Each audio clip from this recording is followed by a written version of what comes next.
দাদা, বাংলা নিউজ 365 থেকে মোহাম্মদ আলী বলছিলাম। আমরা যে খবর পেয়েছি সন্ধ্যাবেলা থেকে আরো বিধানসভার অবজারভার অ্যাডভোকেট পিয়ারুল ইসলামকে খুঁজে পাওয়া যাচ্ছে না। কি খবর, আপডেট কি আছে আপনাদের কাছে? খবরটা ছিল আজকে পিয়ারুল ইসলাম এবং কয়েকটি ছেলে মিলে শাসন থানায় একটি ডেপুটেশনের দিতে যাচ্ছিল। এমন তো অবস্থায় ওই শাসন এলাকার আশপাশে যারা তৃণমূলের দুষ্কৃতীরা পিয়ারুলের উপরে হামলা চালায়। পরবর্তীতে শাসন থানার পুলিশ প্রশাসন তাকে এসকর্ট করে। তারপর থেকে পিয়ারুলকে নিখোঁজ।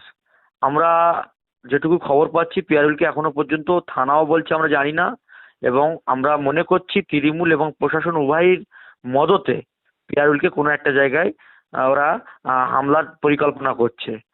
আমরা স্থানীয় প্রশাসনের সঙ্গে আমাদের ওখানকার নেতৃত্বরা কথা বলেছে, দ্রুত যদি পিয়ারুলকে খুঁজে না বার করে আমাদের হাতে ফিরিয়ে দেয়, আমরা কিন্তু আইএসএফ এর কর্মীরা আজ শুধু হাড়োয়া এবং শাসনে যে আন্দোলন হচ্ছে, এই আন্দোলন শুধু ওখানে থেমে থাকবে না।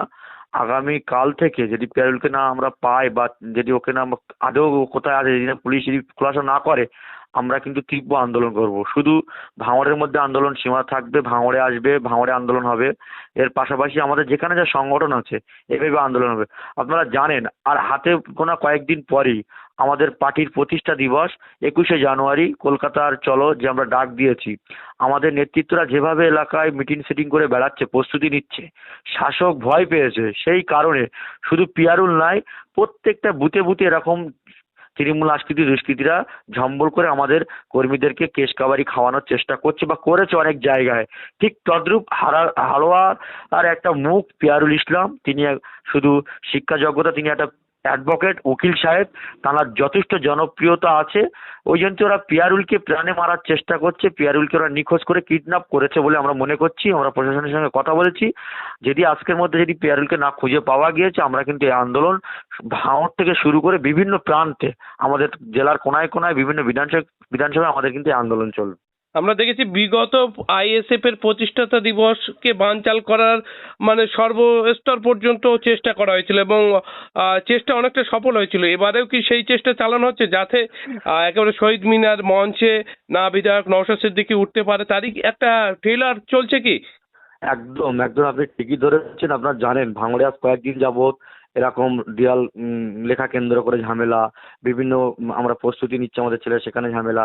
সন্দেশখালীর মতন জায়গায় আমাদের কর্মীরা ওখানে দেয়াল লিখছে, প্রস্তুতি, ওখানে ঝামেলা। আরো বিভিন্ন জায়গায় এরকম ঝামেলা করছে। ঠিক 21-এর আগে শাসক ভয় পেয়েছে, এইভাবে 21শে জানুয়ারি কিভাবে ফ্লপ পাওয়া যায় এবং পুলিশ প্রশাসনের কাছে একটা বাজে মেসেজ ছড়িয়ে আমাদের প্রোগ্রাম ক্যান্সেল করার ওরা চিন্তা ভাবনা নিচ্ছে। এবারে কিন্তু আর পেরে উঠবে না। এবারে আমরা কিন্তু কলকাতার রাজপথে আসছি এবং আমাদের দলের চেয়ারম্যান সহ আমাদের দলের পৃষ্ঠপোষক পিরজাদা আব্বাস সিদ্দিকী, দুই ভাইজানের নেতৃত্বে কলকাতায় এবার 21শে জানুয়ারি ঐতিহাসিক প্রতিষ্ঠা দিবস আইএসএফ এর হতে চলেছে।